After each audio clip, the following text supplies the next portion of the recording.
welcome back to our channel. So we have a new little topic for you today. Sorry about the sun, I can't control that, but it's pretty much about like quiet quitting and the best strategy, the best exit strategy to go by. You want to transfer from a 9 to 5 to gig work, because you have to do it the smart way or you're gonna be messed up. I'll tell you this right now. See so many comments in our comment section saying, you know, they want to leave their 9 to 5, but they're not really sure how to do it. So we're gonna be here to tell you guys the best way. And he actually did that before he started gig work. He left his 9 to 5 completely for gig work, and he's gonna tell you exactly how that went down and what was the causes and stuff like that. So I quit, and just basically like saying, you kind of telling your boss like, I really don't want to be here right now no more, but you're doing little things to let them know, like coming in late, calling out, not wanting to stay for meetings, different things like that. I'm gonna put it on the screen, the definition of it, so you guys know what it is. It was a big term back in the pandemic era. People was quiet quitting their jobs, stuff like that, but he's gonna tell you guys how he exited his job and the right way to do it, pretty much, because like I said, you don't not want to leave your 9 to 5 for gig work, and then gig work is not hitting and you got your bills to pay and you can't pay your stuff. So let them know how you did when you did your little transition. So working out of a warehouse, I was getting paid $13 an hour.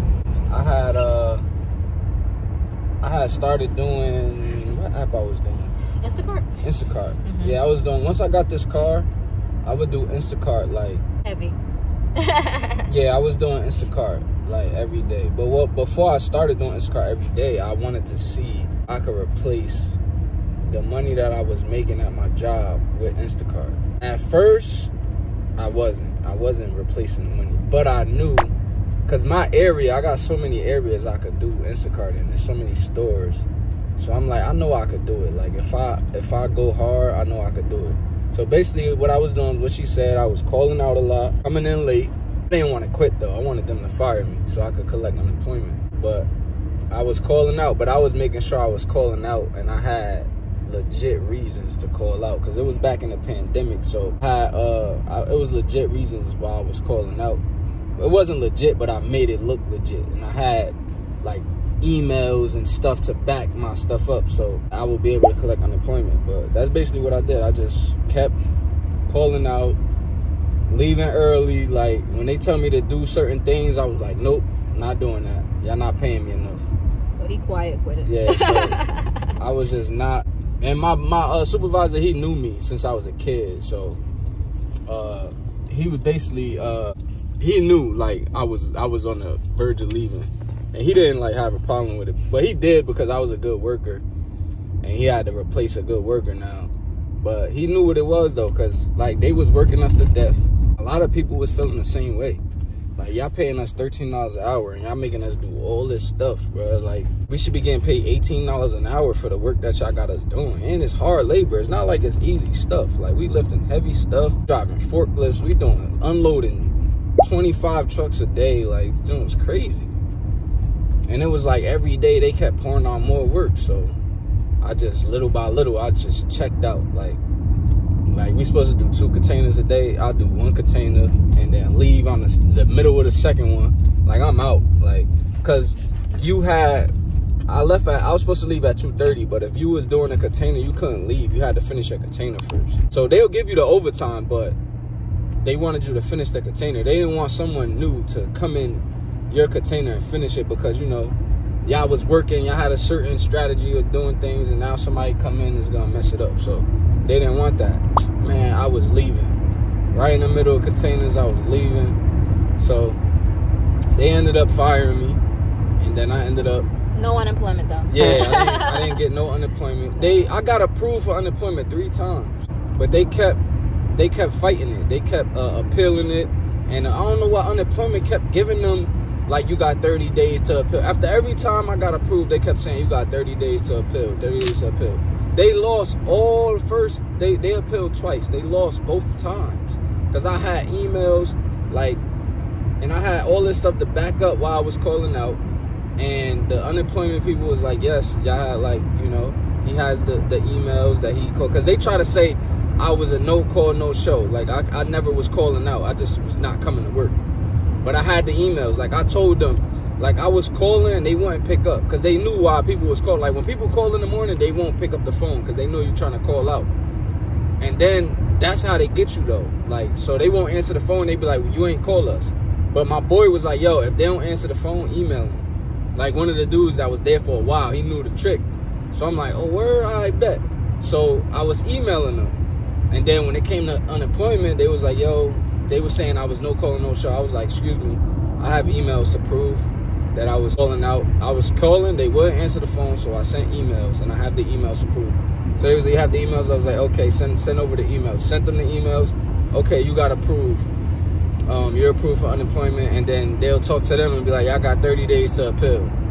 So now the whole 30 days go by, then they appeal, and then I got to go through the whole thing again. And then after the third time, they approved me, but I never got unemployment. I don't know what happened. Like, they just never gave it to me. And mind you, this was when we was getting $600 a week, and I was getting this because I had got my unemployment because I got laid off from my job because of the pandemic, but we was getting $600. She was getting $600 a week. Yes. And I was busting my butt. And I was sitting at home. Getting paid $4.95 a week. Yes. Going crazy, sweating, back hurt, knees hurt. And I was hustling other ways too, so I saved up a whole bunch of money that time, and I moved out here with that money. But that's crazy. Like, you can either go head first like he did and try to get the unemployment and quit like that, or I would say keep your job for now and start doing the apps on the weekends on your days off and get a feel for it and save up some money. Get a little cushion, because that's the best way to do it. Oh, what I did too, my bad for cutting you off.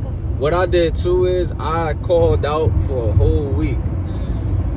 And I did Instacart. I forgot about that. I did Instacart for the whole week. And I'm like, bet. I had called out for a week, and I realized that Instacart, I could replace my money. That's when I started not doing what I was supposed to do, calling out, all of that stuff. Quiet quitting. Yeah. So I forgot about that part, yeah. So I did know that I could replace the money. But it's not hard to replace $500. Like, I wasn't even making $500. I was making like $490, $491, $492. Like, they know they could have gave me $8 more to make it even $500, bro. They so cheap at that job, and they making so much money, bro. Like, each fried truck, we was doing like 7-8 fried trucks every day, all different type of fries, and them trucks was like 15 to 20,000 each truck that they made. Like, all the fries that came in was worth like 15 to 20,000. We doing like 7 to 8 of those every day out the week. Like, come on, just on fried trucks alone, y'all could have been paying us more money, bro. And they sell chicken, pork, all types of stuff, vegetables. Like, they sold so much stuff in that warehouse. They was making so much money, bro. Like, they was so cheap. They had people working there for 20 years, still giving them $13 an hour. But the people that was working there, they didn't have no papers and nothing like that. So it was like, yo, come on, y'all taking advantage, bro. Like, I understand they don't got papers and all that, but look at the stuff that you got them doing, bro. Like, and y'all only paying them $13 an hour. They been here for 20 years, bro.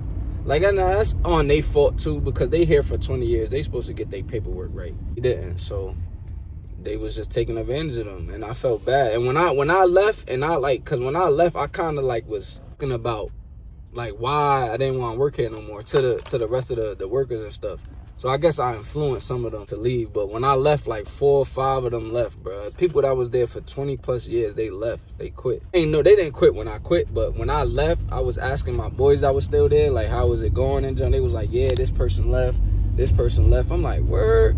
He like, yeah, like a week after you left, this person left. And like another week, this person left. And I'm like, dang.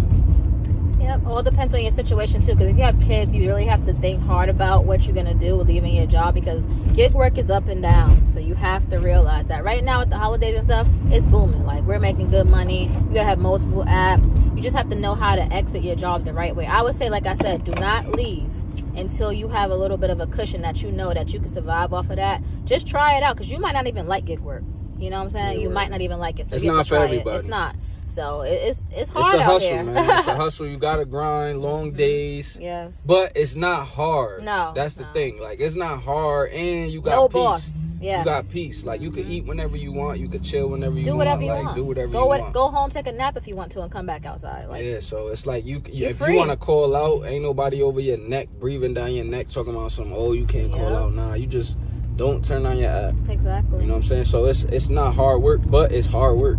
Like, if that makes sense. Like, because sometimes you're gonna have to like grind. Like, it's really a grind for real. Like, because everything is not it's not like steady. Like your job, you know you're gonna get this amount of money.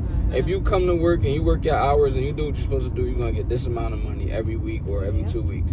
With gig work, you don't know how much. You don't. You know what I'm saying? But that being said, you still could know how much. Like, I don't know how to explain it. It's up to you. Like, you can make as much as you want. Yeah, like, you really could. Really like, if it's slow one day, you could make it up the next day. Like, you know what I'm saying? So, I love it, man. I'll never go back. As long as I could, and God willing, you know, I never have to go back to working a 9 to 5. So if you guys want to do it, just take the leap. Don't keep thinking about it, saying this is the year I'm gonna do it, and then the year go by and you don't do it. Take the leap and see. You don't have to go feet first. Just put a pinky toe in there. Like, people say feet first too. Oh, put a pinky toe in there and see how it goes for you. You just never know. So definitely, gig work could change your life in so many different ways. So we are products of gig work right now. So highly recommend. So yeah, we'll see you guys next video. And if you want to start gig work, do it now, because the time is right now. I jumped in the water deep end. He did. So I ain't even care. I just jumped in, no life jacket. 4 or 5 years later, here we are. We still surviving. We're living. We good. We straight. So see you guys next time. Say bye. Oh.